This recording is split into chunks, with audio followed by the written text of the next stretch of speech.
जैसे कि हम सभी को पता है कि 10th क्लास के एग्ज़ाम आने वाले हैं और समय को देखते हुए बहुत कम समय बचा है उन चीज़ों को समझने के लिए। वैसे तो ट्रिग्नोमेट्री चैप्टर थोड़ा आसान भी है, लेकिन जो सबसे ज़्यादा इस चैप्टर में बच्चों को परेशानी रहती है वो रहती है ट्रिग्नोमेट्री चैप्टर में ट्रिग्नोमेट्री टेबल्स की वैल्यू याद करने की परेशानी। तो मैं आपको इस वीडियो में बताने वाला हूँ टेबल को याद करने की शॉर्ट ट्रिक। जी हाँ, आपने सही सुना, शॉर्ट ट्रिक। इस शॉर्ट ट्रिक से आप आसानी से उन वैल्यूज़ को याद रख सकते हैं और अगर आपने वीडियो पूरी ध्यान से और पूरा वीडियो देखा तो आपको ये वैल्यूज़ हमेशा के लिए याद रह जाएंगी। तो अगर आप हमारे चैनल पर पहली बार आए हैं तो वीडियो को लाइक करें और सब्सक्राइब करना ना भूलें। तो आइए देखते हैं। तो ट्रिग्नोमेट्रिक टेबल समझने से पहले सबसे ज़रूरी है ट्रिग्नोमेट्री रेशियोज को समझना। तो ट्रिग्नोमेट्री रेशियो को समझने के लिए मैं आज आपको बताने वाला हूँ इस चैप्टर के लिए एक मूल मंत्र, जो क्या है हमारा पंडित बद्री प्रसाद हर हर भोले। पंडित बद्री प्रसाद हर हर भोले। जी हाँ, आपने ठीक सुना। और सोना चांदी तोले। इस चैप्टर में अगर मैं सबसे पहले अगर एक राइट एंगल ट्राइंगल की बात करूं, हम सभी को पता है ट्रिग्नोमेट्री टेबल में 3 साइड्स का रेशियोज के बारे में, किसी भी 2 साइड के रेशियो को हम साइन, कोस और टेन, कोट इन सब से वैल्यू से डिनोट करते हैं। तो सबसे पहले हमें उन सब चीज़ों की वैल्यूज़ याद होनी चाहिए। अगर मैं साइन की बात करूँ, साइन थीटा, थीटा क्या है मेरा, कोई भी एक एंगल हो सकता है, वो किसके बराबर होता है मेरा, P/H के। इसी प्रकार अगर मैं कोस थीटा की बात करूं, वो क्या होता है मेरा, B/H के। और टेन थीटा जो कि मेरा किसके बराबर होता है, P/B के। साइन का उल्टा जो कि हमारा क्या है, कोसेक थीटा, वो किसके बराबर होता है, जस्ट इसका उल्टा, मतलब कि H/P। कोस का उल्टा हमें पता क्या होता है, सेक थीटा, जो क्या होता है हमारा H/B। इसी प्रकार हमारा कोट थीटा किसके बराबर होता है हमारा, B/P के। तो ये एक आपको मूल फॉर्मूला है, पंडित बद्री प्रसाद हर हर भोले सोना चांदी तोले। इस फॉर्मूले से आप आसानी से ट्रिग्नोमेट्री रेशियोज याद रख सकते हो। अगर आप ध्यान से देखें तो साइन का उल्टा ही हमारा क्या है, कोसेक है, कोस का उल्टा क्या है, सेक है, और टेन का ही उल्टा क्या है, कोट थीटा। और इससे पहले साइन थीटा और कोस थीटा का अगर मैं रेशियो निकालूं, जो कि कितना होता है मेरा, साइन थीटा होता है मेरा P/H और कोस थीटा होता है मेरा B/H। अगर S से H काट दूं तो मेरे पास बचेगा P/B। तो यहाँ से एक बात समझ में आ गई, P/B किसके बराबर होता है, जो कि मेरा टेन थीटा के बराबर।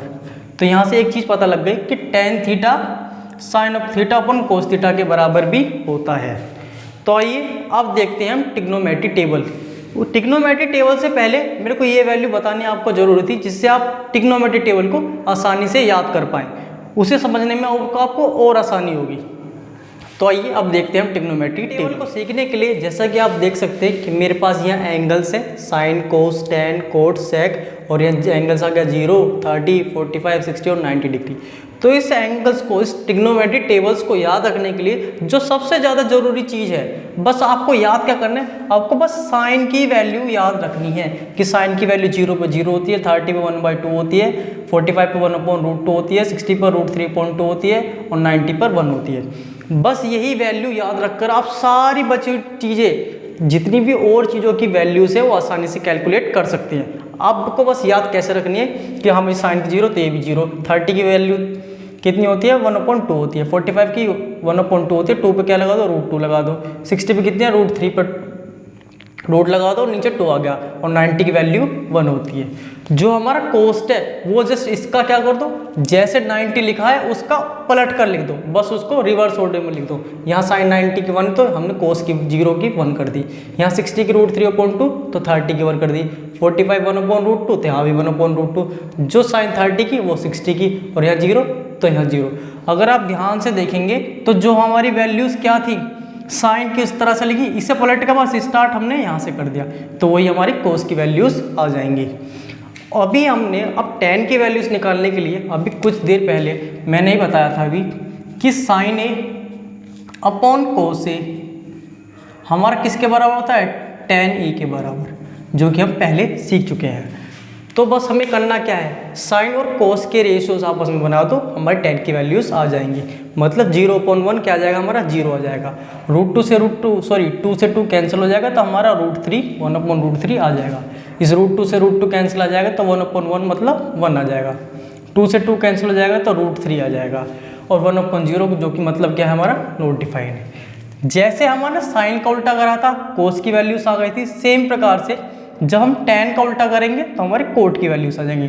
नॉट डिफाइंड, नॉट डिफाइंड, √3 आया तो इसका √3 आया, ये यहाँ से लिख दिया, फिर ये वहाँ पहुँच गया। तो इस प्रकार से हमारे कोट की वैल्यूज़ भी आ जाएंगी। अब हमने कुछ देर पहले ही पढ़ा था कि हमारा सेक के जो साइन है वो कितने होते हैं हमारे, h/b। जैसे कि हमारा कोस का कितना होता है, b/e। तो अगर हम कोस के जो वैल्यूज़ हैं उनका रेसिप्रोकल कर देंगे तो हमें सेक की वैल्यूज़ मिल जाएंगी। आइए देखते हैं, 1 का अगर रेसिप्रोकल करूँगा तो 1 नहीं आएगा। √3/2 का रेसिप्रोकल करूँगा तो कितना आएगा, 2/√3। 1/√2 का रेसिप्रोकल करूँगा तो कितना आएगा, √2। 1/2 का रेसिप्रोकल करूँगा तो कितना आएगा, 2। और 0 का रेसिप्रोकल करूँगा जो क्या आएगा, नॉट डिफाइंड। जिस प्रकार हमारा सेक का, tan का और साइन का उल्टा करा था, इसी प्रकार हम सेक से कोसेक की वैल्यूज़ निकाल सकते हैं। नॉट डिफाइंड यहाँ लिख दिया पहले, 2 था 2 यहाँ लिख दिया, √2 का √2 आ गया, इसकी वैल्यूज़ यहाँ आ गई और 1 वहाँ पहुँच गया। आप इसे साइन का उल्टा भी करके, मतलब साइन की जो वैल्यूज़ हैं उनका रेसिप्रोकल करके भी इनकी वैल्यूज़ पता कर सकते हैं।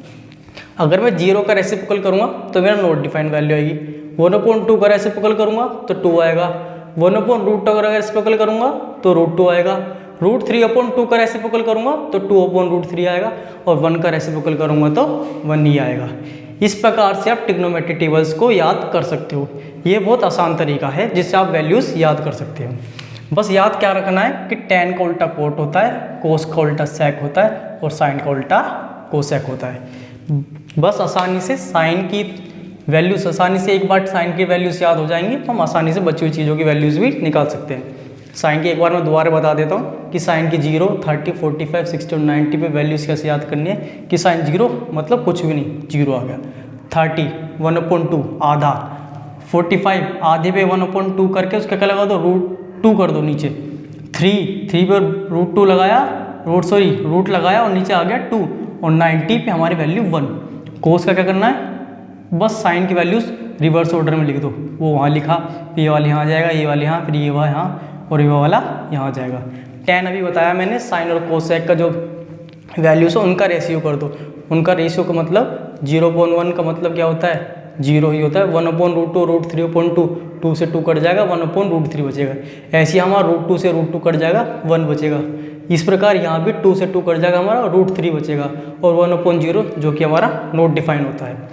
और कोट का क्या है, जस्ट इसका उल्टा कर दो। जैसे हमने साइन में रिवर्स ऑर्डर में लिखा था, इसी प्रकार हम कोट का जो हमारे tan की वैल्यूज़ हैं उनको कोट में लिख देंगे रिवर्स ऑर्डर में। मतलब नॉट डिफाइन पहले आ जाएगा, फिर √3 आ गया, फिर 1 आ गया, 1/√3 यहाँ आ गया और 0 यहाँ आ गया।